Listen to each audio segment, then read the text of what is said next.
20,000 টাকা লাগবে, 7 দিন সময়।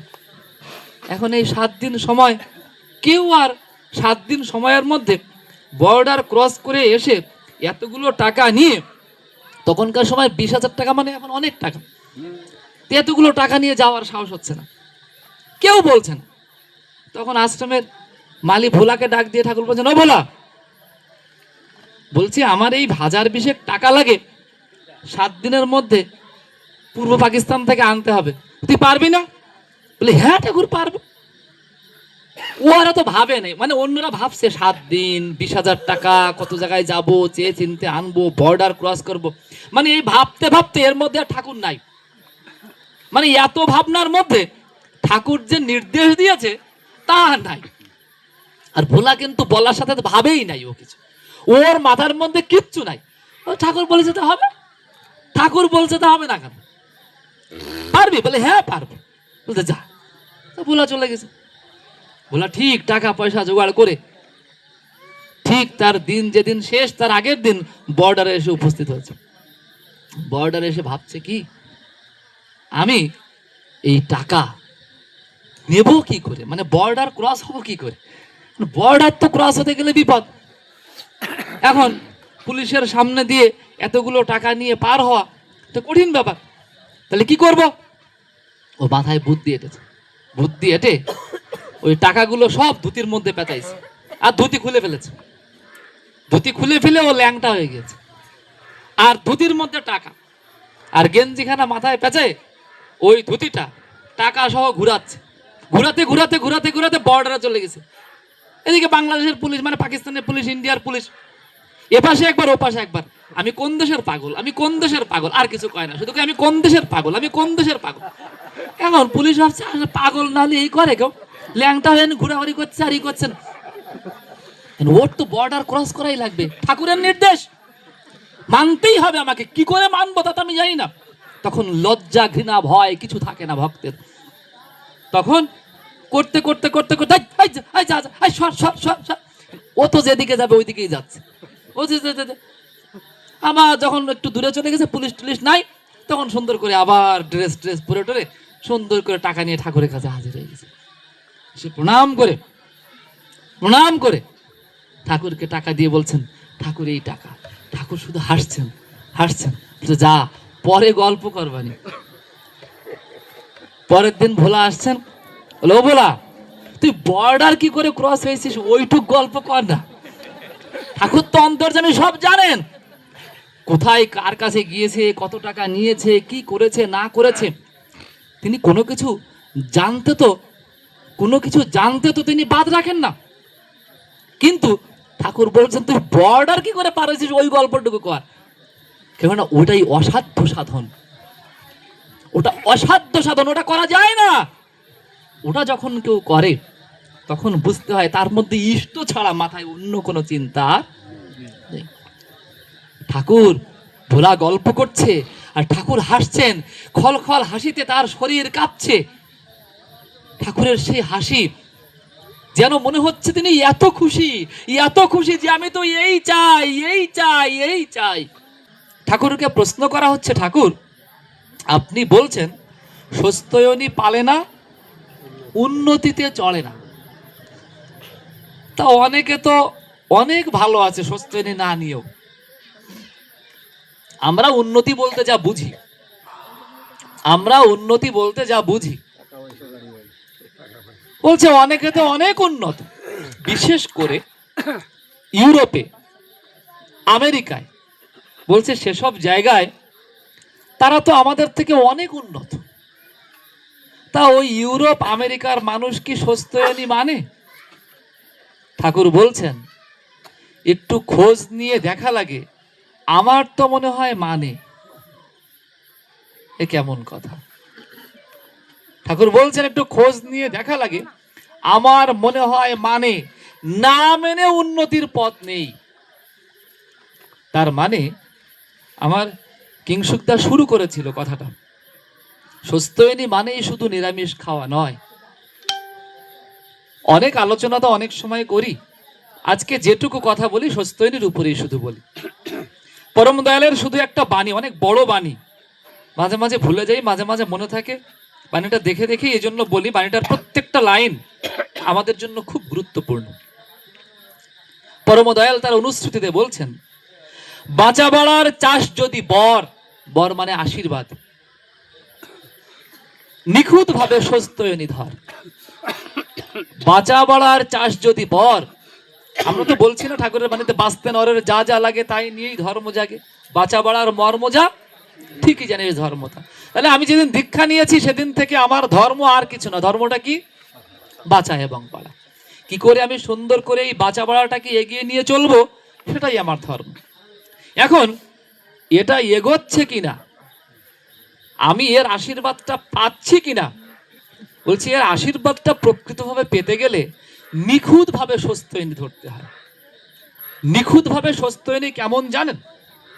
ঠাকুর বলছেন যে নিখুঁত ভাবে সস্তয়নি যদি কেউ পালন করে, নিখুঁত ভাবে যদি কেউ সস্তয়নি পালন করে, সে যদি ঠাকুরের চরণে জল নিবেদন করে ওই জল কাউকে খাইয়ে দেয়, তার যে কোনো রোগ সেরে যায়। তাহলে সস্তয়নির পাওয়ার কেমন, যদি নিখুঁত ভাবে পালন করি।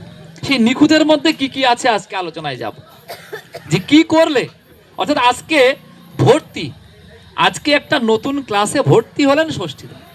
নতুন ক্লাস মানে এতদিন প্রাইমারি স্কুলে পড়তেন আর আজকে সৎসঙ্গের হাই স্কুলে ভর্তি হলেন।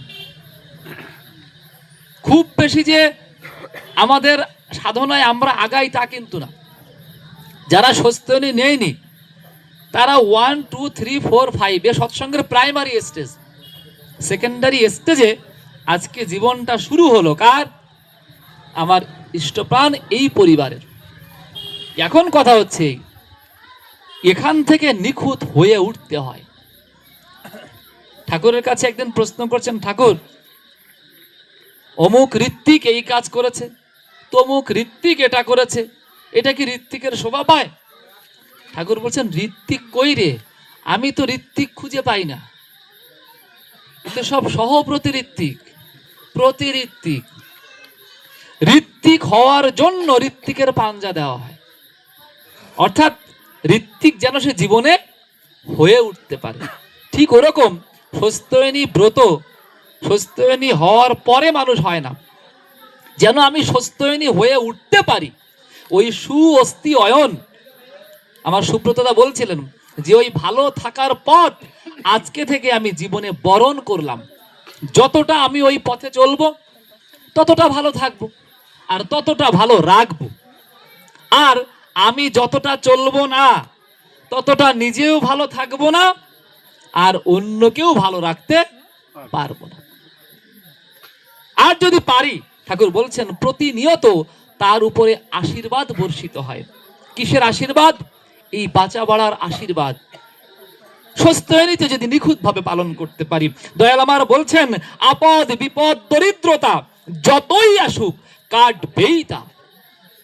সস্তয়নি পালন করে কেউ কখনো গরিব হতে পারে না, হয়নি, হবেও না। তাহলে কি বড় লোক হওয়ার পথ নাকি? কিছুটা তাই, কিছুটা তাই। সস্তয়নি কাটায় কাটায় পালন করলে তার আর্থিক অবস্থা কোনোদিন ডাউনে যাবে না, আপে যাবে। তাহলে কি সস্তয়নি মানে শুধু নিরামিষ খাওয়া? নিরামিষ খেলে যদি টাকা পয়সা বেশি হতো, কালকে অর্ধেক সস্তয়নি নিত সব। যদি শুধু এইটুকু ক্লিয়ার হতো যে নিরামিষ খাইলেই টাকা পয়সা বেশি হয়, তাহলে নিরামিষ একটা বাইরের দেখা, ওর ভিতরে আরো অনেক কিছু আছে। কারণ ঠাকুর বলছেন বিপদ আপদ শুধু এইটুকু না, তারপরে বলছেন দরিদ্রতা, যে বিপদ আপদ তো কাটবেই, দারিদ্রতাও কেটে যাবে। কিসের ভিতর দিয়ে? সস্তয়নির ভিতর দিয়ে। তাহলে কি এক শক্তি এর মধ্যে আছে। কি বলছেন দয়াল আমার?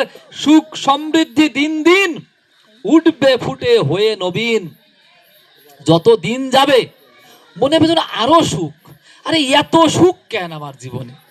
মানে যত দিনের পর দিন সস্তয়নি কেউ কাটায় কাটায় পালন করবে, তার কাছে প্রত্যেকটা দিন মনে হবে আরো আনন্দ, আরো আনন্দ, আরো ভালো, আরো মজা।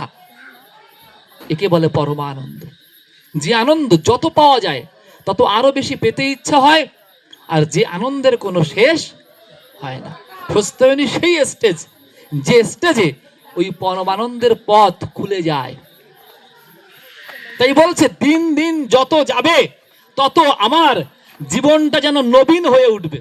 মানুষ দিনের পর দিন কি হয়, বৃদ্ধ হয় না? সুস্থ এনে যদি একবার কেউ নেয়, সে দিনের পর দিন আর বৃদ্ধ হয় না। কি হয়? যত দিন যায় তত নবীন হয়। কারণ কি? কারণ এর আগ পর্যন্ত গাছে যখন এই চাষের সিজন, যে বেগুন গাছ টাছ লাগানো, এখন তো বেগুন ধরেই গেছে, গোড়ায় যদি ভুল সার পড়ে দেখবেন ভালো তেজা গাছ মরে যায়। দেখেছেন? যদি সার জলটা একটু ভুল পড়ে, জল বেশি দেওয়া হয়ে যায়, হয়ে যায়, জ্যান্ত গাছ মরে যায়। আবার যদি ওকে সুন্দর করে পরিচর্যা করা যায়, ওই মরা গাছে কি ফোটে? পাতা হয়, ফুল ফোটে। তা ঠিক ওরকম আমরা এই সংসার যুদ্ধ করতে করতে করতে করতে জ্যান্ত মানুষ মরে যায়। মানে আমাদের সংসার কুড়ে কুড়ে খেয়ে আমাদের মধ্যে একটা বার্ধক্য নিয়ে আসে। এই বার্ধক্য শুধু দেহে আসে না, বার্ধক্য মনে আসে। আত্মা বার্ধক্য জনিত কারণে আত্মার মধ্যে প্রাণ থাকে না। সুস্থ কি করে? আমার মধ্যে নবজীবন, নবপ্রাণের উন্মোচন ঘটায়। তাই দিনের পর দিন সুস্থিনী কাটায় কাটায় পালন করলে মানুষ আরো বেশি ইয়াং হয়ে ওঠে। এই ইয়াং মানে কিন্তু শুধু চেহারার ইয়াং না, এই ইয়াং মানে তার কাজ কর্ম চরিত্র চলন বৈশিষ্ট্য সবকিছু যেন মনে হয় এক নতুন মানুষ। আমি তো এই মানুষকে চিনতাম না। আমরা ঠাকুরের সংস্পর্শে দেখেছি এরকম কত মানুষ নতুন জীবন পেয়েছে। সুস্থিনী সেই ব্রত, যে ব্রতের ভিতর দিয়ে মানুষ তার জীবনকে নতুন ভাবে খুঁজে পায়। আর অন্যান্য তার প্রতিবেশী মানুষেরা যারা, তারাও তাকে এক নতুন মানুষ রূপে দেখা শুরু করে, যে এই মানুষটা তো এমন ছিল না, কি করে এমন হয়ে যাচ্ছে দিনের পর দিন। এটা চাক্ষুষ দেখা যায়। আমার পরম দয়াল বলছেন, আয়ুটারও হয়ে আয় সম্ভব যা তা পাবি তাই। আর সর্বশেষ সুস্থিনী যেটা করবেই, একজন মানুষের যদি আয়ু 60 বছর থাকে, সুস্থিনী নিলে তার আয়ু 70 বছর হবেই, 80 বছর হবেই, আয়ু বাড়বেই। সুস্থিনী পালন করলে তার আয়ু বৃদ্ধি হবেই। কতটুকু বৃদ্ধি হবে? ঠাকুর বলেছেন সম্ভব যা। আমাদের এই শরীরেরও একটা সম্ভাব্যতা আছে। আমরা চাইলেও কিন্তু যদি মনে করি আমি 1000 বছর বাঁচব, বললে হবে? এর একটা লিমিট আছে, এবং প্রত্যেকের শরীরের এক একটা লিমিট থাকে। কারো কারো শরীরের, যেমন আমরা ধরে নিই কুষ্টি অনুযায়ী ঠাকুরের আয়ু ছিল 120 বছর ধরা হয় ভৃগু কোষ্ঠীতে। ঠাকুর চলে গিয়েছেন কত বছরে? প্রকৃতির চাপ, পরিবেশের চাপে তাকে জর্জরিত হয়ে তার জীবন থেকে 1-2টা বছর না, 39টা বছরকে বিসর্জন দিতে হয়েছে এই পৃথিবীতে। লস কাদের হয়েছে? আমাদের। আমরা আর 39 বছর তাকে পেতাম, পাইনি। লসটা আমাদের হয়েছে।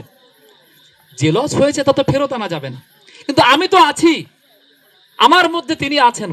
তাই ঠাকুর বলছেন তোমার শরীরটাকে যতদিন তুমি বাঁচিয়ে রাখতে পারো তাতে তোমার সার্থকতা। ওই মরে গিয়ে কি হবে না হবে ওতে দরকার নেই। এই পৃথিবীতে তুমি জন্মেছো, তুমি গ্যারান্টি দিয়ে বলতে পারো তুমি আবার জন্মাবে, তুমি আবার এত সুন্দর সঙ্গ করতে পারবে? তাহলে এই সুযোগটা হাতছাড়া করো না।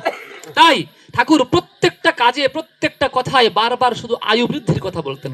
ঠাকুর চাইতেন যদি আমার একটা মেশিন থাকতো, যে মেশিন দিয়ে আয়ু বাড়ানো যায়, যে মেশিন দিয়ে রোগ সারানো যায়, যে মেশিন দিয়ে ঠাকুর নামের ভাইব্রেশনকে দিয়ে ভাইব্রোমিটার তৈরি করতে চেয়েছিলেন। আর তার একটা মূল জীবনী শক্তির যে উদ্বোধন, সেটা কোথায়? সুস্থিনীর মধ্যে। এবার ঠাকুর সুস্থিনীর মূল জায়গায় হাত দিলেন। কি সেই সুস্থিনী? সুস্থিনী মানে শুধু নিরামিষ খাওয়া নয়। সুস্থিনীর প্রথম নীতি আমার কিংসুকদা বলছিলেন, শ্রী বিগ্রহ মন্দির ভেবে যত্ন করিস শরীরটাকে, সহন পটু সুস্থ রাখিস, বিধি মাফিক চালাস তাকে। আজকে থেকে মনে করতে হবে আমার এই দেহটা, আমার এই শরীরটা আমার দয়ালের মন্দির। আমার এই দেহ শরীরটা কার মন্দির? দয়ালের মন্দির। আর তাই ওর একটা ধাপ হচ্ছে, দয়ালের মন্দিরে তো আমিষ প্রসাদ দেওয়া যায় না, যায়? তাই স্বস্ত্যয়নীর একটা বিধান যে মন্দিরে যেমন প্রসাদ, তাই আমার শরীরেও আজকে থেকে কি পাবে? প্রসাদ পাবে। এই প্রসাদ মানে কিন্তু সাত্বিক আহার। আমরা সাত্বিক করতে গিয়ে আবার রাজসিক তামসিক করে ফেলি। ও কিন্তু স্বস্ত্যয়নীর নীতি না, ও কিন্তু স্বস্ত্যয়নীর নীতি না।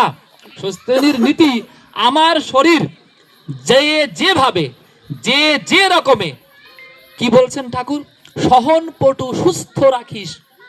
দুটো জিনিস, একটা সহনপটু মানে কি, যা আমার শরীর সহ্য করতে পারে এবং শরীরের সহ্য ক্ষমতা বাড়াতে পারে, তাই আমার খাদ্য বিধান হওয়া উচিত। দেখেন অনেক লোক আছে আধা কেজি চালের ভাত খেয়ে ফেলে, এখন কম আছে, আগে ভালো পাওয়া যেত এইসব লোক, ইদানিং কালে এসব কমে গেছে লোক। আর অনেকে আছে 100-150 গ্রামের চাল খেয়ে আর শেষ। এখনকার ছেলে পেলে তো 2-1 মুঠ খেয়ে আর খায় না। এখন কথা হচ্ছে যে লোকটা 200 গ্রাম চালের ভাত খায়, তারা যদি আপনি আধা কেজি চালের জোর করে খাওয়ান, এটাও যেমন ঠিক না। আর যে লোকটা আধা কেজি খায়, তারা যদি 200 গ্রাম দিয়ে কোন আর দেবো না, ওটাও ঠিক না। তাহলে যার শরীরে যেমন সহনপটুতা, যার সহ্য ক্ষমতা যেমন, তার খাদ্য বিধান তেমন ভাবে তার খাদ্যের রুটিন হওয়া উচিত, ঠাকুর বলছেন। আর কি হওয়া উচিত? বলছেন সহনপটু সুস্থ রাখিস। শুধু সহনপটু হলে হবে না।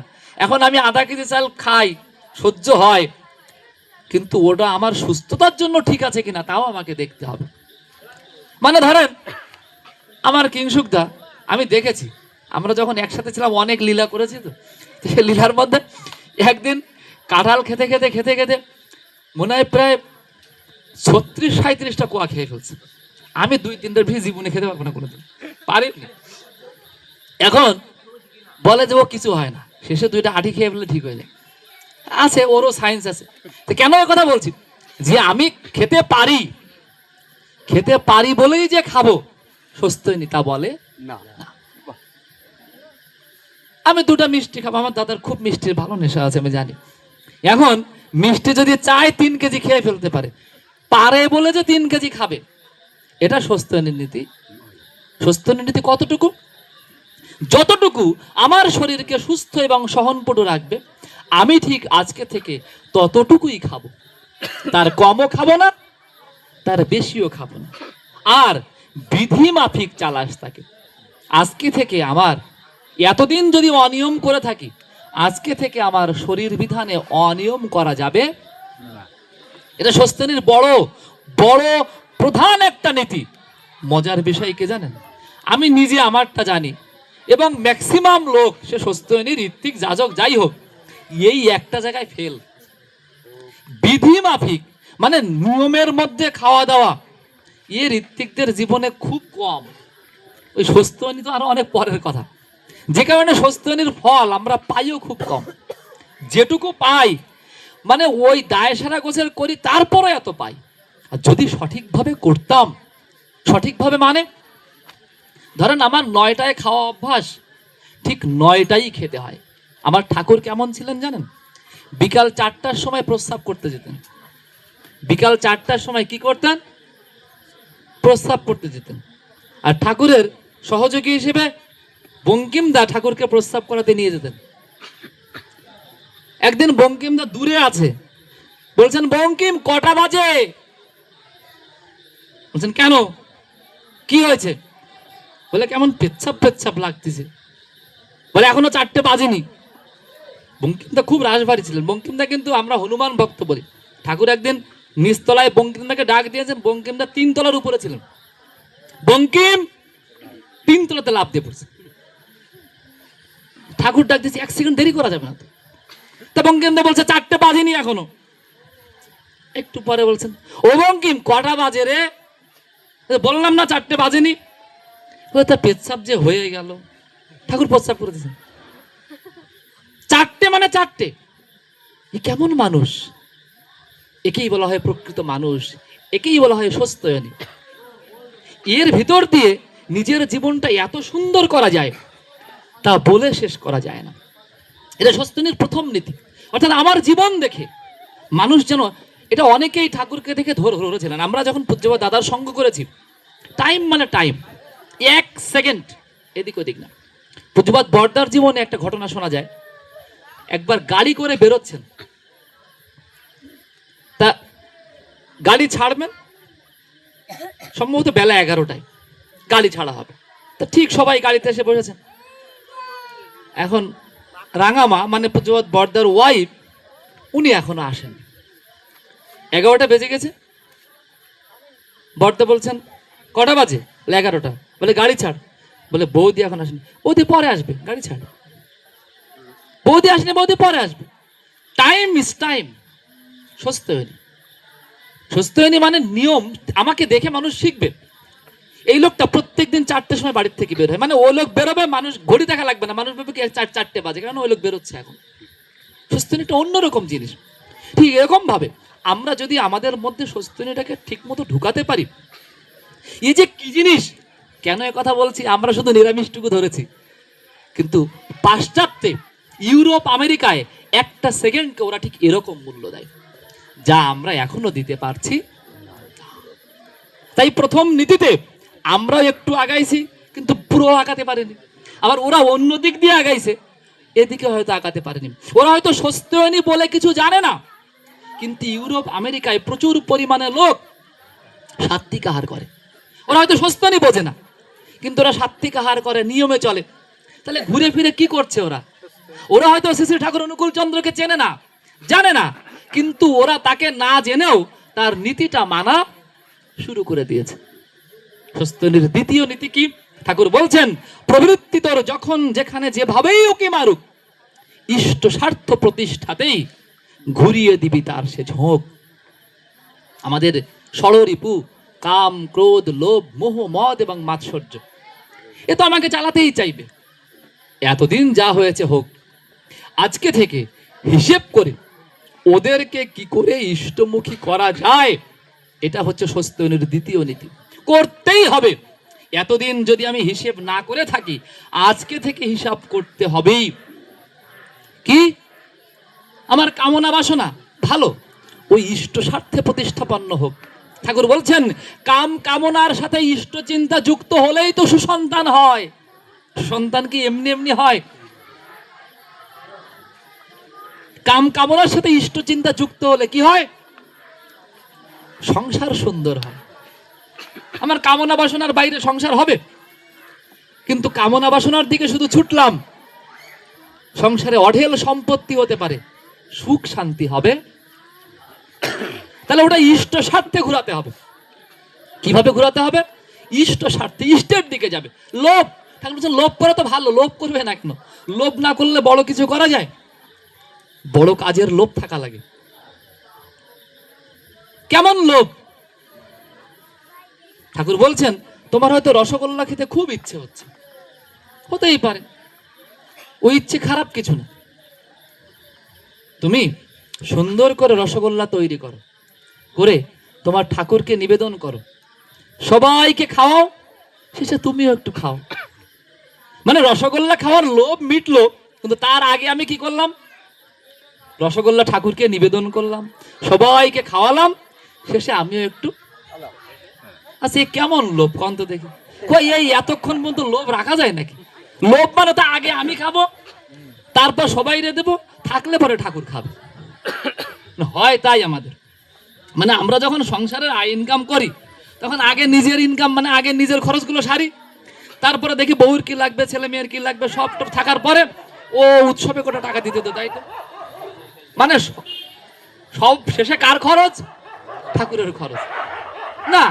লোভ মানে ঠাকুর বলছেন তোমার ওই লোভটাকে আগে নিবেদন করো। কাকে? ঠাকুরকে। ঠাকুরকে সব নিবেদন করেছে, তো ওই কাম, ক্রোধ, লোভ এগুলো নিবেদন। অনেক রাগ, রাগ করে 200 দীক্ষা দেওয়া তো কেমন পারো দেখ। রাগ করে বাড়িতে বেরোয় যাও, এ বলে আমি 200 দীক্ষা না দেওয়ায় আমি বাড়ি ঢুকবো না, কেমন রাগ? অনেক রকমের জিনিস আমাদের আছে, সেই জিনিসগুলোকে স্বস্তিনী নেওয়ার পর ঠাকুর বলছেন ওগুলো আর যেন তোমাকে তোমার জীবন যুদ্ধে ফেল করাতে না পারে, ওইগুলোই আমার অস্ত্র হবে আজকে থেকে। কামনা বাসনা ফেলে দেব না, ওটা অস্ত্র হয়ে আমার জীবনে আমার যুদ্ধ করবে। এটা কেমন? বিভিন্ন সময়ে বিভিন্ন গুপ্তচর থাকে, যখন গুপ্তচরগুলো ধরা পড়ে তখন ওই বাহিনী ওরে নিজের পক্ষে কাজে লাগায়। এই কামনা বাসনা, কাম ক্রোধ লোভ মোহ মদ মাৎসর্য আমাদের মধ্যে গুপ্ত হিসেবে আছে, দেখা যায় না, নিজে অনুভব করা যায়। বলছেন তোমার ওই অনুভূতি, ওই যে কামনা বাসনা কাম ক্রোধ লোভ মোহ মদ মাৎসর্য, ওগুলি তার অনুভূতির সাথে যুক্ত করে দাও, আর কিছু দরকার নেই। অনেক মোহ, কিসের মোহ? ইষ্ট মোহ দরকার, আমি প্রশ্নে পরে আসব। তারপরে মাৎসর্য, বর্তমান পৃথিবীতে এটা খুব মারাত্মক একটা জিনিস, অনেকে জানি না মাৎসর্য কাকে বলে। লোভ মোহ কাম ক্রোধ এগুলো নিয়ে অনেক আলোচনা হয়। মদ আর মাৎসর্য, মদ মানে যে কোনো রকমের নেশা, এটাও আমরা আলোচনা করি, যে কোনো রকমের নেশাই মাদকতা। তা ঠাকুর বলছেন যে ওই সব নেশা থাকুক, আজকে থেকে প্রথম এবং প্রধান নেশা হবে ইষ্ট নেশা। আমি ইষ্ট নেশায় পাগল হব। কেমন হব? পাগল হব। কেমন পাগল? কুলবাড়ি এই গল্প দিয়েছিলাম না ভোলা, তো গল্প দিয়ে আজকে সময় বাড়াবো না। কুলবাড়িয়ার লোক আছে একজন, আচ্ছা। মানে আমার ইষ্ট কাজ সফল করার জন্য আমি যা করব তা তো করবই, যা না তাও করব। একেই বলে অসাধ্য সাধন করা। ইষ্টকে ভালোবাসলে এরকম অসাধ্য সাধন করা যায়।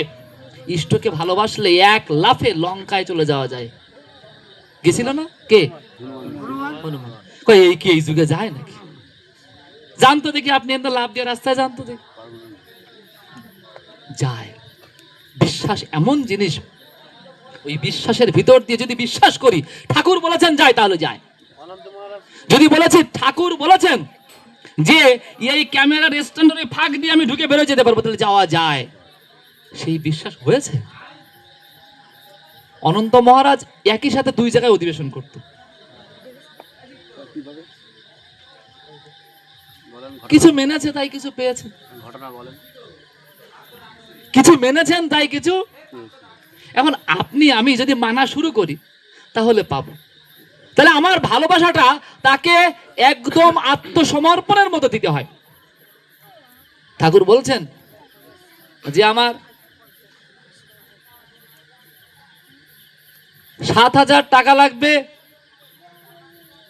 7 দিনে, না 20,000 টাকা লাগবে 7 দিনের মধ্যে, কিন্তু টাকাটা এখান থেকে দিলে হবে না, টাকাটা বাংলাদেশ থেকে দিতে হবে, পূর্ব পাকিস্তান থেকে। আমরা এরকম একটা ফ্যাসাদে পড়েছিলাম, কিন্তু আমাদের ভাগ্য আমরা বুঝিনি যেগুলো কেন হয়েছিল। পূজ্যপাদ দাদা চলে গেলেন কিছুদিন আগে, যাওয়ার বছর 1.5 আগের থেকে যার সাথে দেখা হয়, আমি গিয়ে যাই, যেই যাক বলে আমাকে 12 লাখ টাকা দিতে পারবে। 12 লাখ টাকা বাংলাদেশ থেকে দিবে। ভারী বিপদ। কোনোদিন দাদা কোনোদিন এরকম চেয়ে কিছু নেয় নাই জীবন। যে যায়, বাবা যাচ্ছে, বাবাকে বলছে আশ্রম থেকে যেই যাচ্ছে, দেউলি থেকে বাংলাদেশের লোক শুনলেই বলছে 12 লাখ টাকা দিবি। খুব ভালো। তা ওনার জীবদ্দশায় মোটামুটি ওনার হাতে আমরা টাকাটা পৌঁছে দিলাম। টাকাটা উনি রাখতে দিলেন আবার আমাদেরই বাংলাদেশের একজন আনন্দমোহন মন্ডল, ওনার ভাইয়ের কাছে, যেটা ওর কাছে রাখ, আমি প্রয়োজন মতো চেয়ে নেব। আজকে উনি নেই, এবং শেষ পর্যন্ত উনি বলেও যাননি যে ওই টাকা কি করতে হবে। আজকে আমাদের গর্ব যে আমাদের ওই বাংলাদেশের টাকায় পূজ্যপাদ কাজলদার সমাধি তৈরি হচ্ছে। পুরো সমাধি বেদির যাবতীয় যে খরচ তা বাংলার টাকায়। আমাদের অনেক অনেক গুরু ভাইয়ের অবদান আছে ওর মধ্যে। এই আমাদের একটা ব্যাপক প্রাপ্তি। এখন কোন প্রাপ্তির জন্য কখন কোন কথা বলেন আমরা তো বুঝি না।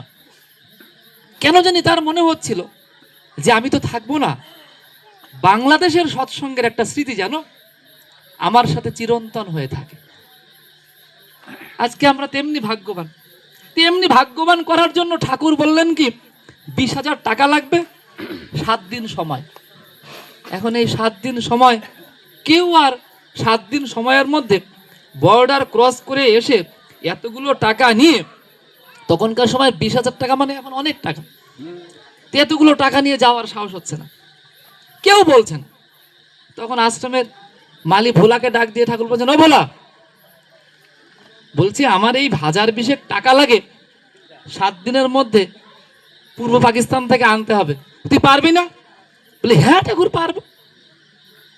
ওরা তো ভাবে নাই, মানে অন্যরা ভাবছে 7 দিন 20,000 টাকা, কত জায়গায় যাব, চেয়ে চিনতে আনবো, বর্ডার ক্রস করব, মানে এই ভাবতে ভাবতে এর মধ্যে আর ঠাকুর নাই। মানে এত ভাবনার মধ্যে ঠাকুর যে নির্দেশ দিয়েছে তা নাই। আর ভোলা কিন্তু বলার সাথে ভাবেই নাই, ও কিছু, ওর মাথার মধ্যে কিচ্ছু নাই। ও ঠাকুর বলেছে তো হবে, ঠাকুর বলছে তো হবে না কেন, পারবি? বলে হ্যাঁ পারবো। বলতে যা, ভোলা চলে গেছে। ভোলা ঠিক টাকা পয়সা জোগাড় করে ঠিক তার দিন যেদিন শেষ, তার আগের দিন বর্ডারে এসে উপস্থিত হয়েছে। বর্ডারে এসে ভাবছে কি, আমি এই টাকা নেব কি করে, মানে বর্ডার ক্রস হবো কি করে? বর্ডার তো ক্রস হতে গেলে বিপদ। এখন পুলিশের সামনে দিয়ে এতগুলো টাকা নিয়ে পার হওয়া তো কঠিন ব্যাপার, তাহলে কি করব? ও মাথায় বুদ্ধি এঁটেছে। বুদ্ধি এঁটে ওই টাকাগুলো সব ধুতির মধ্যে পেঁচাইছে, আর ধুতি খুলে ফেলেছে। ধুতি খুলে ফেলে ও ল্যাংটা হয়ে গেছে, আর ধুতির মধ্যে টাকা, আর গেঞ্জিখানা মাথায় পেঁচায় ওই ধুতিটা টাকা সহ ঘুরাচ্ছে। ঘুরাতে ঘুরাতে ঘুরাতে ঘুরাতে বর্ডারে চলে গেছে। এদিকে বাংলাদেশের পুলিশ, মানে পাকিস্তানের পুলিশ, ইন্ডিয়ার পুলিশ, এপাশে একবার ওপাশে একবার, আমি কোন দেশের পাগল, আমি কোন দেশের পাগল, আর কিছু কয় না, শুধু আমি কোন দেশের পাগল, আমি কোন দেশের পাগল। এখন পুলিশ ভাবছে পাগল না হলে এই করে কেউ, ল্যাংটা হয়ে ঘোরাঘুরি করছে আর ই করছেন। ওর তো বর্ডার ক্রস করাই লাগবে, ঠাকুরের নির্দেশ, মানতেই হবে আমাকে, কি করে মানবো তা তো আমি জানি না। তখন লজ্জা ঘৃণা ভয় কিছু থাকে না ভক্তের। তখন করতে করতে করতে করতে ও তো যেদিকে যাবে ওই দিকেই যাচ্ছে। ও আবার যখন একটু দূরে চলে গেছে, পুলিশ টুলিশ নাই, তখন সুন্দর করে আবার ড্রেস পরে টরে সুন্দর করে টাকা নিয়ে ঠাকুরের কাছে হাজির হয়ে গেছে। সে প্রণাম করে ঠাকুরকে টাকা দিয়ে বলছেন, ঠাকুর এই টাকা। ঠাকুর শুধু হাসছেন। যা, পরে গল্প করবানি। পরের দিন ভোলা আসছেন, বলো ভোলা, তুই বর্ডার কি করে ক্রস হয়েছিস ওইটুক গল্প কর না। ঠাকুর তো অন্তর্যামী, সব জানেন, কোথায় কার কাছে গিয়েছে, কত টাকা নিয়েছে, কি করেছে না করেছে। তিনি কোনো কিছু জানতে তো তিনি বাদ রাখেন না। কিন্তু ঠাকুর বলছেন তুই বর্ডার কি করে পারেছিস ওই গল্পটুকু কর। কেননা ওটাই অসাধ্য সাধন, ওটা করা যায় না। ওটা যখন কেউ করে তখন বুঝতে হয় তার মধ্যে ইষ্ট ছাড়া মাথায় অন্য কোনো চিন্তা নেই। ঠাকুর ভোলা গল্প করছে আর ঠাকুর হাসছেন, খলখল হাসিতে তার শরীর কাঁপছে। ঠাকুরের সেই হাসি যেন মনে হচ্ছে তিনি এত খুশি যে আমি তো এই চাই। এমনি করে তিনি চান। দেখেন, মনে রাখবেন, আমরা যত তার দিকে আগাই তত তার নজর আমাদের দিকে থাকে। একটা ক্লাসে সব স্টুডেন্ট থাকে, কিন্তু যে স্টুডেন্টটা একটু রেজাল্ট ভালো করে তখন দেখবেন টিচার তার প্রতি একটু নজর আলাদা করে দেয় না, যে এর একটু বোর্ডে ভালো রেজাল্ট করানো লাগবে। তো যারা একটু সস্তা নেয় তাদের দিকে কিন্তু ঠাকুর একটু বেশি করে তাকায়। মানে এই তাকানো মানে কিন্তু লাভ না, লস মানে কি, অন্য আরেকজন প্রস্তাব করে জল না নিলেও বিপদ নেই, খুব বেশি ক্ষতি হবে না। কিন্তু সস্তা নিলাম, প্রস্তাব করে জল নিলাম না, ও ঠাকুর একদম রেড মার্ক করে রাখে। দেখা দরকার নেই, দেখার যে মালিক সে তো দেখতেছে। দাঁড়িয়ে হাগা প্রস্রাব করা দুই মস্ত কুঅভ্যাস, স্নায়ু শিথিল ক্লৈব্যতে সে হয়েই থাকে ব্যাধির দাস। ঠাকুর বলছেন দাঁড়ায় প্রস্রাব করা মানে তার রোগ ব্যাধি জীবনে সারবে না। প্রস্রাব করা জল, এগুলো আমি পরে আসছি, স্বস্তিনের ঠিক পরের বৃষ্টি হবে নাকি? আচ্ছা, তা কি বলছিলাম, যে আজকে থেকে কিন্তু তার নেক নজর, মুসলমানরা বলে নেক নজর মানে তার স্পেশাল নজরের মধ্যে পড়ে গিয়েছে। এক ভালো যেমন আরেক বিপদ।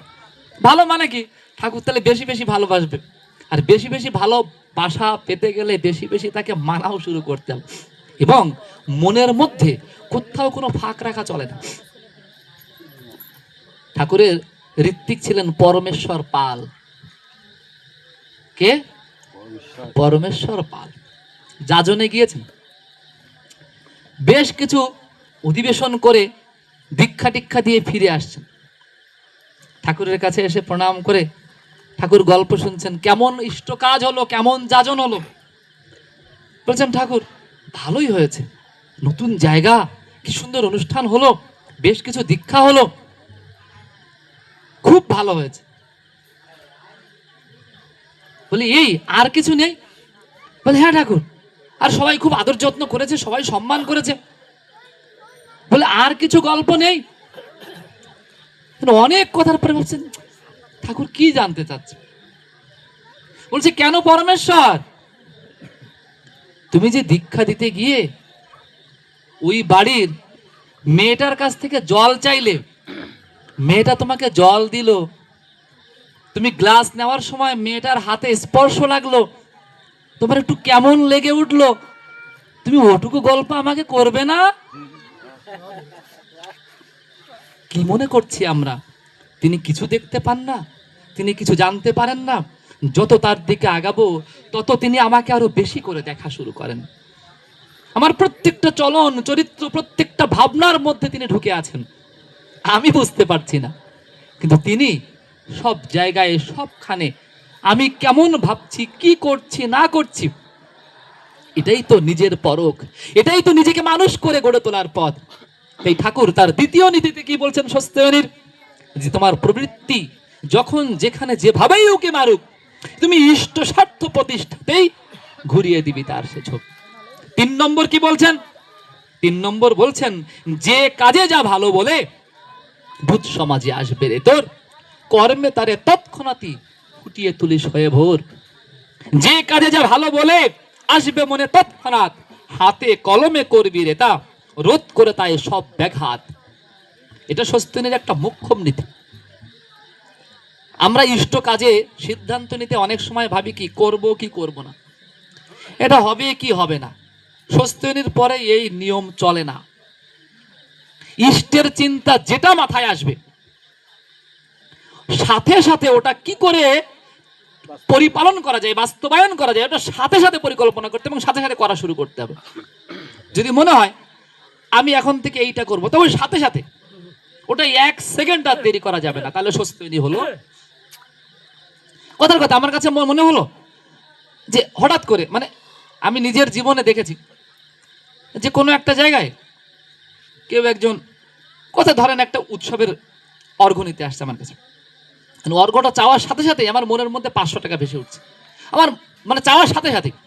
এখন আমি দেওয়ার সময় দেখছি কি 200 টাকার বেশি দিলে মানে আমার একটা হিসেব কিতাব আছে সংসারের, কিন্তু তখন মনে হয় কি জানো, আমি তো মনে 500 টাকা ভাবলাম, তা 200 টাকা দিলে তো হবে না। আমার মনের মধ্যে ভেবে ফেলেছি আমি যদি না দেবো তা ভাবলাম কেন? তাহলে ওটা ভাবিয়েছেন কে? আমাকে,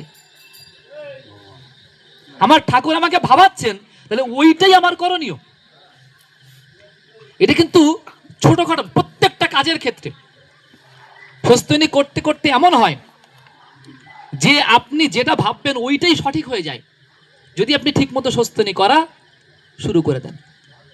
পূজ্যপাদ দাদার সামনে বসে আছি একদিন, একটা বাবা তার মেয়েটাকে নিয়ে আসছে, মেয়েটা এসএসসি পাস করেছে, উচ্চ মাধ্যমিকে পড়বে। তাই বলছেন দাদা আমাদের বাড়ির পাশে একটা স্কুল, একটা কলেজ, সেই কলেজটা এরকম, আর একটু দূরে এরকম আরেকটা কলেজ, তা কোনটায় ভর্তি করব আপনি যদি বলেন। দাদা হঠাৎ করে যেটা দূরের কলেজ বলছে ওইখানে ভর্তি কর। তারপরে আবার কিছুক্ষণ পরে নিজে নিজে বলছেন মেয়ে মানুষ না, বাড়ির কাছেরটা এটা তো ভালোই হতো, না না না না, প্রথমে যেটা বলেছে ওটাই কর। কথাটা বুঝবেন যে যেটা বলে ফেলেছি ওইটাই কর। মানে যেটা বলে ফেলেছি ওটা আন্দাজে বলা হয় না। যারা স্বস্তিনী পালন করে তাদের জীবনটা আন্দাজের হয় না। তারা যা করে তাদের মধ্যে একটা ইষ্টের প্রভাব কাজ করা শুরু করে। আর এটা কখন হয়? যদি আমি যা মনের মধ্যে আসে ইষ্টের কাজ তা তৎক্ষণাৎ করা শুরু করে দিই, তখন এটা হয়। আর যদি আমার ওই ঢিলেমি থাকে, দোদুল্যমানতা থাকে, তাহলে এটা চিরজীবন স্বস্তিনী করলেও হবে না। আর যদি এই অভ্যাস, এই নীতি, স্বস্তিনীর 3 নম্বর নীতি পালন করা শুরু করি, তাহলে আমার প্রত্যেকটা কাজে ওই তখন হয় বেদ বাক্যের মতো, যা বলে তাই সত্য হয়। কেননা তার মধ্যে ওইটা অভ্যাসে পরিণত হয়ে যায়। সে যা ভাবে তা করা শুরু করে। আর তাকে দিয়ে পৃথিবীর এত উন্নয়ন হওয়া শুরু করে তা বলে শেষ করা যায় না। 4 নম্বর নীতি কি বলছে? পাড়াপড়শির বাঁচা বাড়ায়, রাখিস রে তোর স্বার্থ টান, তাদের ভালোই চেতিয়ে তুলিস, ইষ্টানুক করে প্রাণ। এটা কিন্তু আমরা দীক্ষার সময়ও শপথ নিয়েছিলাম। দীক্ষার সময় শপথ নিয়েছিলাম না যে অদ্য হইতে আমার পারিপার্শ্বিক ইষ্টভ্রাতার আপদে বিপদে যথাসাধ্য অর্থ বাক ও বাস্তব কর্মে তাহাদের সাহায্য করিবার জন্য বদ্ধপরিকর হইলাম। এই দীক্ষার সময় শপথ নি বটে, তাও আমরা বুঝি না। তাই ঠাকুর অনেক ক্ষেত্রে বলেছেন আমাদের দীক্ষার মধ্যেও অনেক ত্রুটি থাকে। ঠাকুর বলছেন দীক্ষা নেওয়ার পর সংকল্পটা ভালো করে বুঝিয়ে দিতে হয় যজমানদের, কারণ ওই সংকল্পটাই তো তার জীবনের সংকল্প। তো সেখানে 4 নম্বর সংকল্প কি? যে আজকে থেকে আমি শুধু নিজে বাঁচবো না, আমার ইষ্ট ভ্রাতার আপদে বিপদেও তারা আমার এই অনুভূতি আমার সবসময় থাকবে। আর স্বস্তিনী নেওয়ার পরে এটা ম্যান্ডেটরি, মানে মাস্ট। আমি কখনো আমার প্রতিবেশীর দুঃখে তার পাশে না দাঁড়িয়ে নিজে ভালো থাকবো না। এতদিন যদি চিন্তা নাও করে থাকি, স্বস্তিনী নেওয়ার পর তাকে প্রতিবেশী নিয়ে ভাবতে হবেই। পাড়াপড়শির বাঁচা বাড়ায় তার স্বার্থটান মনে করতেই হবে। স্বস্তিনীর অন্যতম বড় উপায় হচ্ছে পরকে যত করবি বড়, নিজে বড় হবি তুই। বড় হওয়ার ওই একটি পথ, একটি ছাড়া নেই কো তুই। আজকে থেকে আমি নিজের স্বার্থটা যত চিন্তা করব, আমার পাড়াপড়শির স্বার্থটা থেকে তার থেকে বড় করে দেখব। তাতে আমার একটু ক্ষতি হয়, হবে। আমার বাবা অনেক সময় বলে যে ওরা আমার একটু ক্ষতি করে দিচ্ছে, দিক দেখি কতটুকু লাভ করে। দেখা যায় লাভের লাভ কিছুই হয় না, শেষ পর্যন্ত লস।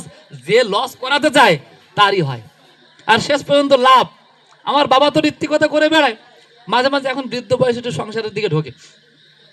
তা ওই ধরেন লাউয়ের সিজনে লাউ গাছ লাগাই রেখে চলে যাচ্ছে কাজে, 2 মাস নাই, লাউ গাছে জল দেওয়ারও লোক নাই। আমার পাশে জ্যাঠা তো ভাই ওরা আছে, ওদের লাউ গাছে লাউ হয় না। ওই যে লাগাই রেখে চলে আসছে, এই লাউ গাছে লাউ ভরে যাচ্ছে। মানে ওই আমার 2 জ্যাঠা, তো ওই জ্যাঠা তো 4 ভাই, তো ওরা সব আমাদের লাউই খায়, অথচ এনে সার নেই, জল নেই, কিছু নেই। কেন? একটা কিছু আছে, একটা কিছু ওর মধ্যে আছে। আর বাবা বলে তোরা খা, তোরা খালেই আমার সুখ, তোরা খেলে আমার। ওই খাওয়ার মধ্যে একটা সুখ আছে, খাওয়ানোর মধ্যে একটা সুখ আছে। 2 রকমের সুখ। কেউ খেয়ে সুখী হয়, আর কেউ খাওয়ায়ে সুখী হয়। স্বস্তিনী নেওয়ার পরে খাওয়ায়ে সুখ, আর স্বস্তিনী নেওয়ার আগে খাইয়ে সুখ। স্বস্তিনী কে জানি আমার সাথে মাঝে ওই যে গোপালগঞ্জের হরিপদ বাড়ই, সকাল থেকে ঘুরতেছি এখানে ওখানে, যাজন দীক্ষা হচ্ছে, যাজন। এখন ওই রান্না যে হয় না এটা মনে, আমার মনেই নাই। উনি একবার যে কাছে খাওয়া দাওয়া লাগবে না, আমি বলছি কি করে, আমি স্বস্তিনী মানুষ, এত খাওয়া খাওয়া করলে হবে নাকি? ঠাকুরের কাজ বলছে নিয়ম, নিয়ম যেটুকু সকালে সই থানকুনি পাতা জল খেয়েছি তাতে এখনো আমার গায়ে মারাত্মক বল। বলছে সর্বনাশ করেছি, এর সাথে তো ঘোরা যাবে না। কেন বলছি?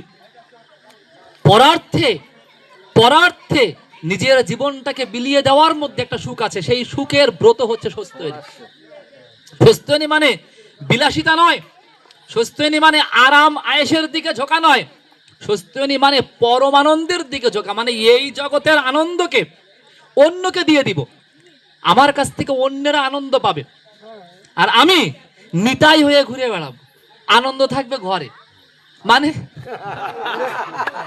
আমি আনন্দ ঘরে থাকবে আর নিতাই হয়ে ঘুরে বেড়াবো, মানে আমি জগৎকে আনন্দ দিব, আমার আনন্দের আজকে থেকে আর দরকার। মনে রাখতে হবে, স্বস্তিয়নী যিনি নেবেন, যিনি পালন করবেন, তার কাছে কেউ চেয়ে যেন খালি হাতে না ফেরে। ঠাকুর সত্যানুসরণেও বলেছেন, কি বলেছেন? যাচনাকারীকে ফিরিও না। এটা সবার জন্য নির্দেশ, কিন্তু স্বস্তিয়নী নিলে এটা মাস্ট। এখন এর মানে এই না যে কালকে ষষ্ঠী সরকারের ঘরের সামনে সব লাইন দেবে যে আমার এই লাগবে ওই লাগবে ওই লাগবে, না, ওটা সাধ্য অনুসারে, ওটা আমার সাধ্য, আমার ক্ষমতা অনুসারে আমি দেব, না চাইতেই দেব। ঠাকুর বলছেন, না বলিতে কাজ বুঝিয়া যে করে সেবক তাহার নাম। না বলিতে কাজ বুঝিয়া যে করে সেবক তাহার নাম। বুঝিলেও বলিলেও কাজ বুঝিতে না পারে সেবক তাহার বাপ। মানে তার সেবক হওয়া সম্ভব না, বলা আছে তারপরও বোঝে না, আর বলল না আমি বুঝিয়ে নিয়ে কাজ করছি, এই হচ্ছে স্বস্তিয়নী। আমাকে সব সময়, আজকে থেকে যেমন আমি নিজের পরিবারের খেয়াল রেখেছি, আমার পাড়া প্রতিবেশীর প্রত্যেকটা পরিবারের দিকে আমার একটা নজর থাকবে। ওরা কেমন আছে, ওরা ভালো আছে তো, ওদের ভালো হচ্ছে তো, ওদের মঙ্গল হচ্ছে তো, ওদের কোনটা অভাব, ওদের কি হলে একটু ভালো হয়। এই চিন্তার ভিতর দিয়ে আজকের আমি একটা নতুন আমি হওয়া শুরু করব। আর স্বস্তিয়নীর শেষ নীতি ঠাকুর বলছেন যে নিজের সেবার আগের অজি শক্তিমতো যেমন পারিস ইষ্ট অর্ঘ ভক্তি ভরে সূচিতে নিবেদন করিস। এই নিয়মে নিত্যদিন প্রতি কাজেই সর্বক্ষণ স্বস্তিয়নীর নিয়মগুলি পালিশ দিয়ে অটুট মন। যে আজকে থেকে আমি ইষ্টভৃতি যেমন করি, ইষ্টভৃতির সাথে সাথে কি করব? স্বস্তিয়নী নিবেদন করব। কিন্তু ইষ্টভৃতি আর স্বস্তিয়নীর নিয়মের মধ্যে একটু পার্থক্য আছে। বাণীটা শেষ করে আমি সে আলোচনায় যাচ্ছি। 30টি দিন পুড়ে গেলে 3টি টাকা সদক্ষিণায় ইষ্টভোজ্য পাঠিয়ে বাকি মজুত রাখবি বর্ধনায়। চিরজীবন এমনি করে ইষ্ট লাগি হয় নিরত, একেই বলে স্বস্তিয়নী সবার সেরা মহান ব্রত। এত বড় ব্রত আর পৃথিবীতে নাই। আমি যত ব্রত পারি না কেন, যত ব্রত পালন করি না কেন, স্বস্তিয়নীর চেয়ে বড় ব্রত পৃথিবীতে। তাহলে ইষ্টভৃতি নিবেদন করছি, ইষ্টভৃতির নিয়ম আছে না? স্বস্তিয়নীর নিয়ম নেই। কিসের নিয়ম জানেন? ইষ্টভৃতি যেমন যে 1 টাকা করে, প্রত্যেকদিন 1 টাকা করে করে, ঠাকুর বলছেন স্বস্তিয়নী তুমি যা ইচ্ছা তাই করতে পারো, কিন্তু ওই 1 টাকার নিচে নামা যাবে না। যা ইচ্ছা মানে ইষ্টভৃতির কম হবে। আমি যদি ইষ্টভৃতি 10 টাকা করি, স্বস্তিয়নী ইষ্টভৃতির থেকে কম করা যাবে না। কিন্তু আমি চাইলে আজকে 100 টাকা ইষ্টভৃতি করতে পারি, স্বস্তিয়নী করতে পারি। আজকে 500 টাকাও স্বস্তিয়নী করতে পারি, আজকে আমি 20 টাকা স্বস্তিয়নী করতে পারি। বলছে তোমার যখন যেমন ইচ্ছা তুমি ইষ্টের জন্য জমাও। একটা ইষ্টের জন্য নিবেদন করে পাঠাচ্ছি, ইষ্টভৃতিরা কি করছি? পাঠিয়ে দিচ্ছি। আর স্বস্তিয়নীর থেকে 3টি টাকা পাঠাচ্ছি, আর বাকি টাকাটা কি করছি? মজুদ রাখছি। ওটা কার টাকা? ইষ্টের টাকা। ভালো করে বুঝবেন, ঠাকুরের দর্শনের মধ্যে ধর্মের 2টো পার্ট, একটা বাঁচা, একটা বাড়া। ইষ্টভৃতি, যজন যাজন ইষ্টভৃতি আমাদের বাঁচিয়ে রাখে, আর স্বস্তিয়নী সদাচার আমাদের বাড়িয়ে তোলে। তাই বলছেন স্বস্তিয়নী পালে না উন্নতিতে চলে। অর্থাৎ ওটা আমার জীবনটাকে বাঁচিয়ে রাখে, জীবনটাকে সুস্থ রাখে, সুন্দর রাখে। কিন্তু উন্নতির দিকে যেতে গেলে ওই ইষ্টের জন্য মজুদ করা শিখতে হবে। আর ওই মজুদ করতে গেলে বলছেন ওখানে কোনো নিয়ম নেই। আবার ঠাকুর বলছেন আমি ইষ্টভৃতি, আমি স্বস্তিয়নীর টাকা জমাচ্ছি,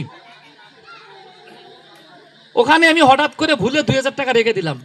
ঠাকুর বলেছেন ওই রাখার সাথে সাথে ওটাও কিন্তু স্বস্তিয়নীর টাকা হয়ে যাবে। মানে ওর মধ্যে যা যাবে তা ঠাকুরের, ওখানে আমার আর, তারপরে ওটার পরবর্তী আরো বিধান আছে, ওটা কি করতে হয় না করতে হয়, যদিও তা হয় না। ঠাকুর চেয়েছিলেন, স্বস্তিয়নীর নাম দিয়েছিলেন ঠাকুর দ্য ডিভাইন ইকোনমি। কি নাম দিয়েছিলেন? The divine economy. এটা এমন একটা জিনিস, ঠাকুর বলছেন এই পৃথিবীতে যদি স্বস্তিয়নী ঠিক মতো পরিপালন করত কিছু মানুষ, তো এই পৃথিবীতে মানুষের অভাব বলে কিছু থাকতো।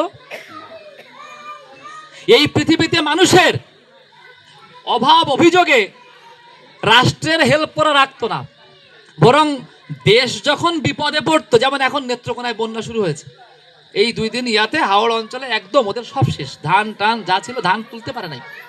3টা জেলার মানুষ কি করে বাঁচবে আমরা জানি না। বলছেন এরকম অবস্থায় স্বস্তিনী এস্টেটধারী যারা, তারা গিয়ে ওদের পাশে দাঁড়াতে পারত, কিন্তু সেই স্বস্তিনীর জায়গায় আমরা স্বস্তিনীকে নিতে পারিনি। আমরা সত্যিকার অর্থে স্বস্তিনী মানে শুধু নিরামিষ খাওয়াই বুঝি, কিন্তু স্বস্তিনী এস্টেট, স্বস্তিনীর ডিভাইন ইকোনমি, স্বস্তিনীর যে মহৎ মাহাত্ম্য, ওই পর্যায়ে আমরা নিতে পারিনি। আচ্ছা, পারিনি মানে পারবো না তাই কি হয়? অবশ্যই পারতে হবে। আমি প্রশ্ন নেওয়ার আগে আর ছোট্ট একটা জিনিস শেষ করে আসবো। স্বস্তিনীর সাথে যে জিনিসটা একদম ওতপ্রোত জড়িত, স্বস্তিনীর সাথে যে জিনিসটা একদম ওতপ্রোত জড়িত, সেটা কি জানেন? সেটা হচ্ছে সদাচার। স্বস্তিনী নিলে তাকে সদাচারী হতেই হবে। ইষ্টভৃতি, যজন যাজন ইষ্টভৃতি, দীক্ষার পরে ঠাকুর বলেছেন, দীক্ষার পরে যজমানকে অন্তত 2টো জিনিস শেখাতে হয়। দীক্ষার পরে যজমানকে অন্তত 2টো জিনিস শেখাতে হয়, অন্তত, মানে আর কিছু যদি নাও করে, সকাল সন্ধ্যা প্রার্থনা সব কিচ্ছু বলেননি ঠাকুর সেখানে, বলছেন অন্তত ইষ্টভৃতি আর সদাচার। একটা সৎসঙ্গীর জীবনের প্রথম কাজ হবে এই 2টো আগে নিজের জীবনে আঁকড়ে ধরা। আর সেখানে স্বস্তিনীর পরে সদাচার হচ্ছে ম্যান্ডেটরি, মানে করতেই হবে সদাচার পালন, এর বাইরে যাওয়ার উপায়। সদাচার 3 রকমের। সদাচার কয় রকমের? সদাচার কয় রকমের? 3 রকমের। এই 3 রকমের সদাচার মেনে চলাটাই সদাচার। ওই 3টার কোনোটা কমতি হলে সদাচার হয় না। তখন পদ্মা সেতু হয় নাই। অবশ্যই বলবো, তখন পদ্মা সেতু হয় নাই। বাগেরহাটের মোংলা ছাড়ায় আরো প্রায় 10 কিলো পরে একটা প্রোগ্রাম, মানে সুন্দরবনের একদম গায়ে, তখন হরতাল ভালোই হতো। এখন তো হরতাল হয় না, এখন নতুন সরকার এসে কি হয় না হয় বলা যাচ্ছে না। নতুন সরকার আমলে হরতাল হয়নি, এখন আওয়ামী লীগ আমলে তো সেটা থেকে হরতাল বলে কিছু ছিলই না। তা একসময় কিন্তু ভালো হরতাল হতো, মানে একদম মারাত্মক হরতাল হতো, মানে গাড়ি ঘোড়া বন্ধ একদম সবকিছু। এখন অনুষ্ঠান কিন্তু হরতাল ডাকছে। আমি এসে দেখি সায়দাবাদ গাড়ি টাড়ি সব বন্ধ, মোংলার গাড়ি আর নাই। পরে একটা গাড়ি পেলাম রায়েন্দার, ওটা বাগেরহাটে, রায়েন্দা পর্যন্ত গেলে ওখান থেকে কেটে সেটে মোটামুটি পৌঁছে যাওয়া যাবে। এখন এই অবস্থার মধ্যে আমি গাড়িতে উঠলাম। এখন হরতাল তো, ওই নাইটে গাড়ি গিয়ে যখন বাগেরহাট ক্রস করতেছে, তখন দেখে রাস্তায় সব গাছ ফেলানো। গাড়ি আর যাবে কি করে, গাড়ি আটকে আছে। সকাল হয়ে গেছে, অনুষ্ঠান কিন্তু পরের দিন সন্ধ্যাবেলায়, বুঝেন, আমি কিন্তু আগের দিন নাইটে রওনা দিয়েছি, যাবো সকালবেলায় ফ্রেশ ট্রেশ, পাশে দিদির বাড়ি আছে, ইয়ে আছে, মানে একটু আরাম টারাম করে তারপরে অনুষ্ঠানে যাবো। ওরে আরামের আরাম, ঠাকুরের খেলা। ওই রাত তো গেছে ওই মানে গাছের গুড়ির ইয়াতে, সকাল হয়েছে। এখন গুড়ি সকাল হয়েছে কি করব, তখন ওখান থেকে আরো 57 কিলোমিটার দূর, মানে বাগেরহাট থেকে সেই 57 কিলোমিটার। আগের যুগের মানুষ হলে হাঁটা শুরু করাতো, কিন্তু আমরা তো আর ওই সাহসও করবো না ভিতরে, কি আর করা। মানে সকাল হচ্ছে, এখন ওখানে দাঁত মাজা করা, ওই ও খাচ্ছে না, আমরা তো খাইও না বাইরে গেছে। আর দোকানপাটও হরতাল তো, দোকানপাটও বন্ধ। প্রায় মনে হয় দুপুরের দিকে আর্মির গাড়ি আসছে, ওরা গাছ টাছ সরাই টরায়, আমরা বেশ কয়েকটা গাড়ি আটকা, ওই গাড়িগুলো বিকেল নাগাদ গিয়ে পৌঁছালো হচ্ছে হরতালের দিন। ওই অটো কিছু নেই, ওই কোনো রকমে কেটে সেটে সেটে আমি সেই অনুষ্ঠানের মঞ্চে যখন পৌঁছাইছি, তখন আমার আগের বক্তা বক্তব্য দিচ্ছে, মানে আমার ঠিক আগের বক্তা সে বক্তব্য দিচ্ছে। আমি ওখানে গিয়ে উপস্থিত হয়েছি, সে বক্তব্য শেষ করছে, সাথে সাথে আমার নাম ঘোষণা। ওই সময় ওই রাতে ওইখানে 2 ঘন্টা বক্তব্য দিয়ে আসার সময় যে গাড়িতে আমাদের নিয়ে আসার কথা, ওই সময় হঠাৎ করে একটু বৃষ্টি হয়েছে, তো গাড়ি ওর মধ্যে চলে গেছে। আসার সময় ওই রাস্তা, মানে ওখান থেকে আরো 4.5 কিলো হাঁটার পরে আমার দিদির বাসা। তো ওই 4.5 কিলো রাস্তা ওই রাতে হেঁটে সেই দিদির বাসায় পৌঁছাইছে। সারাদিন তো খাওয়া দাওয়া হয়নি, তখন রান্না তুলে দিছি। তখন পাশে এক হরিচাঁদ ঠাকুরের ভক্ত মতুয়া, ওই দাদা খুব ভালো, এসে বলছে যে দাদা আপনার সব কিছু ভালো লাগে, কিন্তু এত কষ্ট করে এসে এই রান্না করে খান, এটুকু কেন আমরা একটু যদি পয় পরিষ্কার করে রান্না টান্না করে দিতে হয় না?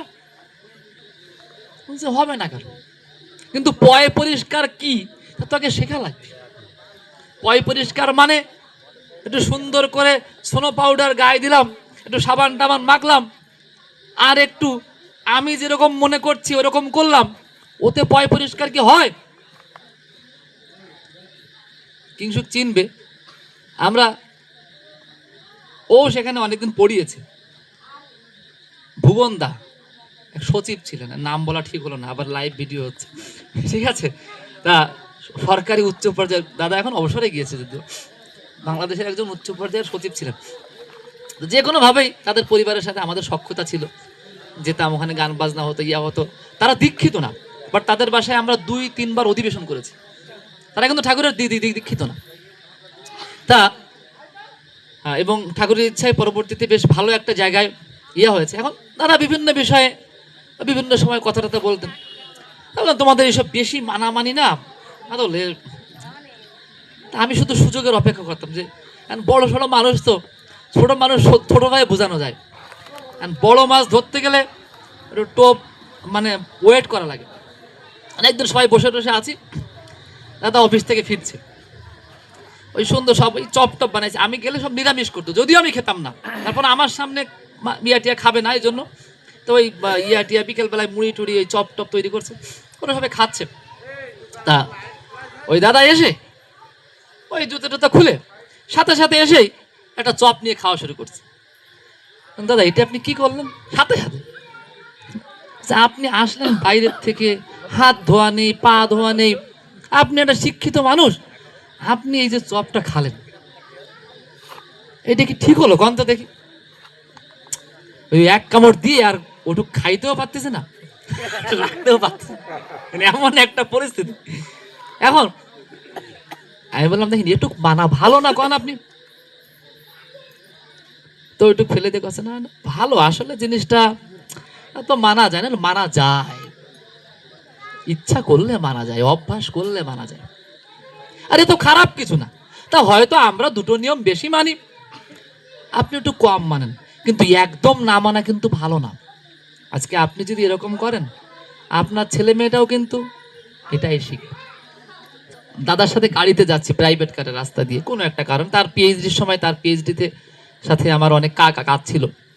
তা একসাথে যখন যাচ্ছি, তো ওই জ্যাম, ঢাকার রাস্তা মানে তো জ্যাম, এখন জ্যাম তো ডান সাইডে একটু ফাঁকা আছে, সরকারি সিল মারা, গাড়ি তো আটকাবে না পুলিশে। অনেকক্ষণ বসে রয়েছি, দাদা শেষে না পেরে বলছে কি ডান দিক দিয়ে চলে যাবো। যেই ডান দিকে গাড়ি ঘুরাইছে, দাদা এটা কি ঠিক হলো? এটা সরকারি মানুষ যদি কেন বলছি, এটাই ইষ্টকে ধরে জীবনের ভুলগুলোকে ধরা যায়, বোঝা যায়। নিজের ভুল নিজে না ধরতে পারলে নিজের জীবনে বড় হওয়া যায় না। বড় হওয়া মানে আমরা যেটা মনে করি তা নয়, উন্নতিতে চলা মানে তা নয়। তাই ওই দাদা যখন জিজ্ঞেস করলো এত কষ্ট করে আপনি রান্না করবেন কেন, আমি বললাম ও দাদা আমারও তো তাই ইচ্ছে করে, এত কষ্ট করে রান্না করবো কেন, কন তো দেখি, এত কষ্ট করতে ইচ্ছা হয়, তাহলে কি করব? বলে তাহলে আপনি সদাচারী হন, আর আপনার সদাচারটা যখন আমার কাছে ক্লিয়ার হবে, তখন আপনার আমাকে বলা লাগবে না, আমি আসার আগে আপনারে ফোন দিয়ে বলবো দাদা এই এই রান্না করেন, এসে একটু খাবো দুটো। তাহলে কি সেই সদাচার? প্রথম সদাচার শারীরিক সদাচার, এটা মোক্ষম, এটা করতেই হবে। তার মধ্যে 4টা হচ্ছে মৌলিক। নাকে মুখে আঙুল দিয়ে সাথে সাথে হাত ধুয়ে ফেলা, নাকে মুখে আঙুল দিয়ে সাথে সাথে হাত ধুয়ে ফেলা লজ্জার বিষয় না। অনেক অনেক স্বস্তিয়নী, যাজক, ঋত্বিক, তাদের পরিবারে, তাদের নিজেদের জীবনে এ অভ্যাস নাই। ভুরি ভুরি। আমি জন্মের থেকে ঋত্বিকের ঘরে জন্মেছি, ছোটবেলা থেকে আশ্রমে মানুষ হয়েছে, আমারও মধ্যে ছিল না, লজ্জার কিছু নাই। এরকমই হয় আমাদের। দেওঘরে গিয়েছি, হরিনারায়ণ জেঠু এখনো বেঁচে আছেন, বাবা ওনার সাথে গল্প করছেন। আমি তখন মনে হয় 6 বা 7 পড়ি। এখন বাবা গল্প করছেন, আমি কথা বলতে বলতে হঠাৎ করে মুখের মধ্যে, আমার ওই নখ কাটা অভ্যাস ছিল, মানে নখ না থাকলেও মানে একটু মুখের মধ্যে দিয়ে দেখবেন অনেকেরই কিন্তু, হ্যাঁ, তা যেই মুখের মধ্যে হাত দিয়েছি, উনি বাবার সাথে কিন্তু কথা বলছেন, বাট ওনার কিন্তু চোখে আমার ওইটা ঠিক, জেঠু হাতটা ধুয়ে আসো। তা আমি ছোট মানুষ, আমি গিয়ে হাত ধুয়ে পাশে বেসিন আছে, হাতটা ধুয়ে ট্যাপের থেকে আবার এসে দাঁড়াইছি। দাঁড়াই ওনারা কথা টথা বলছে, আমি তো ছোট মানুষ, সব কথা বুঝিও না, তা শুনছি। অজান্তে কিছুক্ষণ পরে আবার মুখের মধ্যে হাত ধুয়ে গেছে। উনি কিচ্ছু বলছেন না, জেঠু হাতটা ধুয়ে আসো, আবার গিয়ে হাত ধুয়ে আসছে। 1 বার 2 বার 3 বার 37 বার হাত ধুয়েছে। জীবনে আর মুখে হাত যায় না।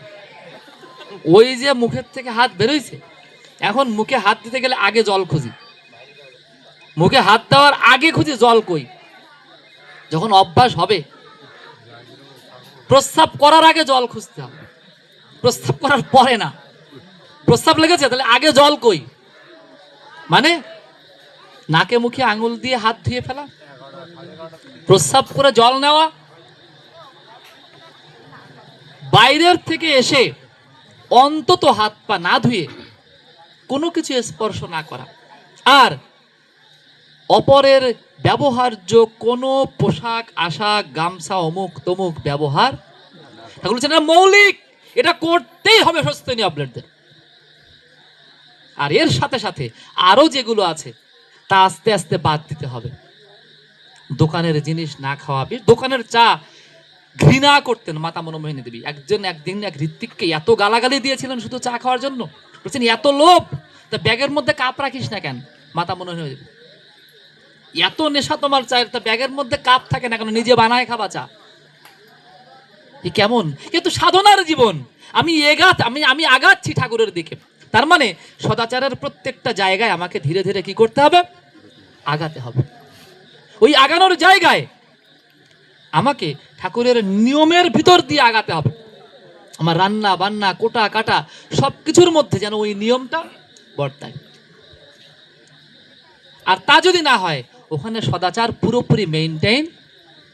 আর তাই সদাচারের সাথে আর একটা জিনিস সংশ্লিষ্ট হয়ে যায়। সদাচার নেওয়ার পরেই আমি অনুরোধ করবো ষষ্ঠীদাকে যত দ্রুত সম্ভব একটা প্রাজপত্য ব্রত করার জন্য। ওটা কি করে? 12 দিনের, 4 দিনের ব্রত যে কারো জন্য। শিশু প্রাজাপত্য সবার করা উচিত বছরে একবার। আর ষষ্ঠী নিলে অন্তত 12 দিনের একটা ব্রত, কি ছেলে কি মেয়ে কি দাদা কি মা প্রত্যেকের অবশ্যই করা উচিত। কেননা ওই 12 দিনের ট্রেনিং হয়, ষষ্ঠীটা নিজের মধ্যে ঢোকে। আর এটা প্রত্যেক ষষ্ঠীধারীর অন্তত জীবনে একবার করাই উচিত। এতে কি হয়? ওর ভিতর দিয়ে আমি আমার ওই পরিপালনীয় নীতিগুলোকে আস্তে আস্তে আস্তে আস্তে ভিতরে ঢোকাতে শুরু করি। এতদিন যা করেছি। আজকে আমার মা সুস্থ হয়ে নিয়েছেন, ঠাকুরের কি করে তরকারি কুটতে হবে তাও বলা, কি করে তরকারি কুটতে হয় ঠাকুরের তাও বলা। ঠাকুর বলছেন পেঁপে ধুয়ে কাটিস, কেটে ধুবি না। ছোট্ট কথা কি বলছেন? পেঁপে ধুয়ে কাটিস, কেটে। আমি স্বস্তি নিই নাই, আমি যা ইচ্ছাতেই করলাম। কিন্তু স্বস্তি নেওয়ার পরে আমি যদি ওটা না মানি, আমার ঠাকুর খুশি হবেন? তাহলে আমাকে আজকে থেকে খোঁজা শুরু করতে হবে যে এরকম কি কি নিয়ম। ঠাকুর বলছেন বড় বউ আমার পেটের অভিভাবক। বড় বউ মানে বড় মা। বলছে আমার কখন কোনটা লাগে না লাগে ও বড় বউ ভালো। ঠাকুর খেতে বসেছেন, বলছেন বড় বউ আজকে টক নেই যে। খাবার শেষে একটু টক পছন্দ করতেন। বলছেন গতকাল যে ঢেকুর তুললে তাতেই বোঝা হয়ে গেছে টক আর হবি না। মানে ঠাকুরের ঢেকুর শুনে বড় মা আন্দাজে না ঠাকুরকে আর টক দেওয়া যাবে না কালকে, কেন না অম্বলের ভাব আসছে। মানে এই যে স্বামীকে নিরীক্ষণ করা, পরিবারকে নিরীক্ষণ করা। আজকে স্বস্তিনী নিয়ে অনেকে বলে স্বস্তিনী মেয়েদের নিয়ে লাভ কি? ছেলেরা নিলে যাজক হবে, ঋত্বিক হবে, কত কি হবে, মেয়েরা তো কিছু হবে না। ও মেয়েদের হস্তী নিয়ে লাভটা কি? মেয়েরা কি হয়, সংসারে প্রকৃত রানী হয়ে ওঠে হস্তী নেওয়ার পর। সংসারের প্রত্যেককে তার নজরে রাখতে হয়, কার অবস্থা কেমন, কার জন্য কোন জায়গায় কিভাবে কি করতে হবে, সেটা খেয়াল রাখার দায়িত্ব তখন থেকে মায়ের হয়। এ গেল শারীরিক সদাচার। আর মানসিক সদাচারের গল্প আমি আগেই দিয়েছি, যে মনটাকে আজকে থেকে এতদিন যা করেছে করেছে, মিথ্যা, হিংসা, অন্যায়, ঘৃণা, এই সমস্তের মধ্যে নিব না। আমার যে শর্ট ঋতু, 6টা ঋতুর শেষ ঋতু কি? মাৎসর্য। মাৎসর্য মানে পরচর্চা, অন্যের ভালো দেখতে না পারা। এর উল্টোটা হচ্ছে সুস্থ। পরশ্রী কাতর হওয়া যাবে, অন্যের কথা চিন্তা করবো না, আজকে থেকে শুধু আমার কথা চিন্তা করব। আমি কি করছি, আমার কি করা উচিত, আমার কেন হচ্ছে না, আমি কেন পারছি না, আমাকে করতে হবে। সস্তনীর আজকে থেকে আমার এই ব্রত, এটা আমার মানসিক সদাচার। আমার মনটাকে পরিশুদ্ধ করে ফেলতে হবে দিনের পর দিন। আমার মনের যত গলদ ছিল আর থাকবে না, আজকে থেকে আর নেই। মন থেকে প্রতিদিন আমরা যেমন নিবেদন করি, আমি অক্রোধী, আমি অমানি, আমি নিরলস, কাম লোভ জিতে বসি, আমি ইষ্ট প্রাণ সেবা পটু, বলছি না? মন থেকে ওটা, এই জন্য শত অনুজ্ঞা বলে। আমরা কিন্তু এখন অনেক অনিয়মের মধ্যে এটাও একটা অনিয়ম হয়ে গিয়েছে। প্রার্থনার পরে আমরা এই প্রণাম মন্ত্র এবং এই আমি অক্রোধী, আমি অমানি জোরে জোরে বলি, এটার নিয়ম না। শত অনুজ্ঞা মানে যা কেউ জানবে না, শুধু আমি জানবো। শত অনুজ্ঞা মানে শুধু আমি জানবো, আমি বলবো, আমার ঠাকুর শুনবেন, আর কেউ শুনতে পাবে না। তো জোরে বললে ওটা হয় না। ওর একটা উপকার আছে, কি হয়, বলতে বলতে সবার মুখস্থ হয়। কিন্তু আমি যাকে বলছি তার সাথে আমার বলাটা খুব বেশি আর হয় না।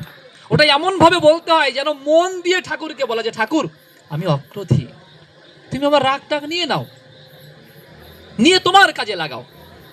এমনি করে মানসিক সদাচার শুদ্ধ করতে হয়। আর আধ্যাত্মিক সদাচার মানে, এটা শুনতে একটু খারাপ লাগবে, ঠাকুরের প্রতি গোড়া হওয়া, জঙ্গি হয়ে যাওয়া। জঙ্গি হয়ে যাওয়া মানে ঠাকুর ছাড়া জীবনে আমার আর কিছু নাই। নো পাশ্যমান্নাদ ব্রহ্মণ ব্রহ্মৈক অনুকূলম। অনুকূল ছাড়া আমার জীবনে কোনো ব্রহ্মও নেই আজকে থেকে। এটাকে বলে আধ্যাত্মিক সদাচার। আর সব প্রতিকূল, সব কিছু মিলে আমি অনুকূলে যাব। অনুকূলে গিয়ে আমি আর অন্য কোনো কিছুর দিকে যাব। যা কিছু থাকবে তার সব কিছুর উপরে থাকবেন একজন, একমেবা দ্বিতীয়াং শরণম। কে? শ্রী শ্রী ঠাকুর অনুকূলচন্দ্র। এই আধ্যাত্মিক সদাচার অটুট রেখে, মানসিক সদাচার পালন করে, শারীরিক সদাচারকে ধারণ করে যে সস্তনী ব্রত পালন করে, তার জীবন পরিপূর্ণ হবেই, উন্নতিতে চড়বেই।